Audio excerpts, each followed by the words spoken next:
Welcome to the True Detectives podcast. I'm Adrian, your host for this wild ride through the world of true crime. And I'm Julia. We've got a really interesting case lined up for you all today, trust me. Two, actually. From what you've told me, these are pretty unique investigations, to say the least. They are, and they span across time, too, which I think is pretty cool. It really gives us a chance to see how, the core of detective work stays the same, but the methods and the context change so much. Exactly. So, first up, we're going way back to Victorian London. Foggy streets, gas lamps, the whole bit. Okay, setting the scene. I can picture it. And right in the middle of this scene, our detective, Inspector Blackwood, stumbles upon a body. This isn't another Jack the Ripper story, is it? No, nothing to do with Whitechapel. But it's equally disturbing. What makes it so strange? There aren't any visible wounds on the body. None at all. No signs of struggle, nothing. The only thing is, the victim is clutching a piece of paper. A piece of paper. What's on it? A suicide note. No, a riddle. A middle. That's Uh-huh. unusual. Yeah. It says, what walks on 4 legs at dawn, 2 at midday, and 3 at dusk? The classic riddle of the Sphinx. Right. It's like the killer is playing some kind of twisted intellectual game. Adding another layer of complexity to an already complex situation. Now, Blackwood, he's not your typical Victorian detective. Oh, how so? He's really into all this new forensic stuff, Yeah. fingerprints, chemical tests, Yeah. things like that. So he's ahead of his time, embracing the science. Exactly. But a lot of the old guard at Scotland Yard, they think he's a bit of an oddball. It's always interesting to see how those kinds of tensions play out, especially when it comes to new ideas and ways of thinking. Did the sources mention anything about Blackwood's colleagues' reactions to his methods? Oh, yeah. There's even an account from one of Blackwood's partners who called the fingerprint kit a devil's toy. A devil's toy. Wow, they really weren't on board. But Blackwood pressed on, I assume. He did. And wouldn't you know it, more murders start happening. Following the same pattern. Exactly. Each victim, each with another even more difficult riddle. Drawn from what exactly? Folklore, myths, even anatomy. Really obscure stuff. So someone with a very specific set of knowledge. The sources you gave me really highlight this element of the case. They do. The press, of course, went wild. They called it the Sphinx murders, which, didn't help the pressure on Blackwood. I bet. But the riddles themselves, were the actual clues or just like a calling card? That's the thing. They were clues. Really? So the killer was leaving breadcrumbs for Blackwood to follow. Subtly woven into the riddles were hints about the victims' lives, like their jobs, their pasts, even specific events. Wow. So it was a puzzle wrapped in a mystery inside an enigma. How in the world did Blackwood even begin to crack it? The breakthrough, believe it or not, came in a cemetery. A cemetery? Yeah, really old one. He found a tombstone, completely overgrown. And the inscription on it had a phrase that mirrored one of the riddles. Yeah. And crucially, it also said, beloved brother. Ah, so a familial connection. That narrows things down considerably. It did. It led him straight to the killer. So who was the killer? Someone related to the victims, as the inscription suggested. It was a wealthy merchant. And get this, the final confrontation happened right in his fancy study. What was Blackwood's smoking gun, so to speak? Well, Blackwood noticed the merchant was writing something. Turns out it was another riddle. Caught in the act, almost taunting him. Right. But Blackwood had been busy too. He found traces of nightshade poison, a rare type, only found in the merchant's greenhouse.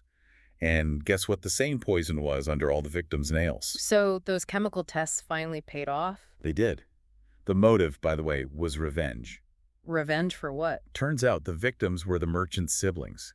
They had cheated him out of his inheritance years ago. So those riddles, they were his way of playing with Blackwood, showing off his intelligence. Exactly. He even commented on the irony of a detective playing puzzle master. Chilling. What was Blackwood's reaction to finally catching the killer?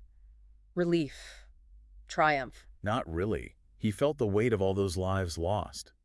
The sources describe him as being quite somber after the arrest. That makes sense. It's not just a game, after all. It's about real people, real consequences. Right. But, the Sphinx murders really cemented the importance of forensic science. It pushed the field forward, just like Blackwood had been trying to do. And that's what makes this investigation so fascinating. It shows how progress can be slow, but it's persistent. It's about challenging the old ways and embracing new knowledge. Agreed. But now let's jump forward in time, shall we? Let's. What do we got next? A much more modern setting with a whole different kind of case.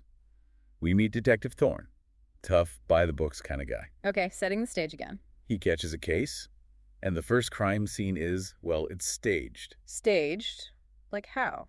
The victim is positioned to look exactly like a victim from a famous Victorian-era crime. Hold on, so like a copycat, but from over 100 years ago. More than that. And it happens again with another victim, another historical pose. This isn't just random. This is someone with a deep, almost obsessive knowledge of historical crimes. Yeah. The sources describe it as a twisted game of historical homage. It's creepy. Definitely unsettling, but it sounds like a fascinating puzzle. Who comes into the picture next? And here's where things get really interesting. Enter Special Agent Ellis, straight from the FBI. Okay, so we've got local law enforcement and now the feds. What's special about Agent Ellis? She's a behavioral analyst, top of her class, brilliant, but there's history between her and Thorne. History, as in? They've worked together before, and let's just say they don't exactly see eye to eye. Their methods clash, their personalities clash. Sounds like a recipe for disaster, or at least a lot of tension. Oh, it is. There's even a line in the material about them sharing a mutual admirer. Dripping with sarcasm, of course. Yikes. So we've got two brilliant minds, two very different approaches, forced to work together. It's a classic setup. Totally. So Thorne is all about hard evidence, following procedures, dotting his I's and crossing his T's. And Ellis? Ellis is all about intuition, psychology, getting inside the killer's head. Thorne thinks she's too flighty. But both approaches are necessary sometimes, wouldn't you say? You need the solid evidence, but you also need to understand the why, the motivation. True. So the case keeps escalating. Right. The third crime scene, it confirms it's a pattern, a puzzle, and then a hostage video surfaces. Oh no, adding another level of urgency. Yeah.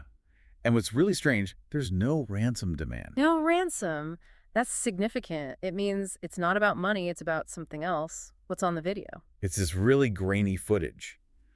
And it shows a recreation of a medieval torture method. Brutal stuff. So the historical theme continues, but now with a ticking clock. Exactly. They have to figure out the connections before the killer strikes again. So Thorne and Ellis, they have to put aside their differences and work together. They do, sort of. It's a lot of arguing, a lot of tension, but they start digging into the archives, old books, anything that might give them a clue. It's often in those unexpected places that the key piece of information is found. Right. And in this case, it's Ellis who cracks it. Really? How so? She remembers reading about a really unusual binding technique from a true crime book, really obscure stuff, and it clicks. It connects to one of the historical crimes the killer is copying. So her more, shall we say, unconventional knowledge base comes in handy. It does, and it leads them to an abandoned asylum. An abandoned asylum. Classic horror movie setting. I know, right? And inside, they find the killer. What happens? Is there a big showdown? Not really. The killer is, weirdly calm. They talk about history being a tapestry of horrors and how they're just recreating the forgotten parts. So not driven by the usual motives. Not money, not revenge, not even power necessarily. What is it about then? And then the killer's identity is revealed. And it's a shock. Who is it? It's a disgraced academic, someone who'd been pushed out of their field, forgotten their motive. They just wanted to be remembered. Wow. A desperate bid for recognition taken to a horrifying extreme. Right. But the investigation's not over yet. They still have the hostage. Oh, right. Where is the hostage being held? They find them in the old operating theater of the asylum. Creepy, right? Yeah, that's pretty terrifying. And this is where Thorne almost gets himself killed. Oh no, what happened? He's about to apprehend the killer, but Ellis notices something. There's a scalpel, an old one, rigged to a tripwire. She yells just in time. So in a way, their contrasting approaches save the day. Exactly. They need each other, even if they drive each other crazy. Do they finally see that? Kind of. Later, Ellis suggests they start as a team next time. And what does Thorne say? He's hesitant, but he says, maybe it's a start. Progress. So what are the lasting implications of this investigation? Well, they rescue the hostage, which is good. But the killer's motive, it really sticks with you, that desire to be remembered, even through such awful acts. But as one of the sources points out, history isn't just about being remembered. It's about the lessons we learn, even from, the darkest parts of humanity. And maybe the lesson here is that sometimes to fight those dark impulses, you need both the methodical approach and the intuitive insight. You need a Thorne and an Ellis. Fascinating. Two very different cases, different eras, but both ultimately about understanding the human mind, its motivations, and its darkness. Right. The Victorian case showed us the power of observation, the birth of forensic science. And the modern case, it highlighted the psychological complexities, the unexpected motivations. But both, they force us to ask why. Why, indeed? It's a question that's as relevant today as it was back in Victorian London. Thanks for joining me on this episode, Adrian. It's been a journey through time and through the criminal mind. And for you, the listener, we hope this sparked some thought about the nature of crime, the evolution of detective work, and the enduring quest to understand the why behind the most unsettling of human actions. And if you found these cases as intriguing as we did, don't forget to rate and follow the True Detectives podcast. We got more twisted tales, more mysteries, and more dives into the dark side of human nature waiting for you. So, until next time, stay curious.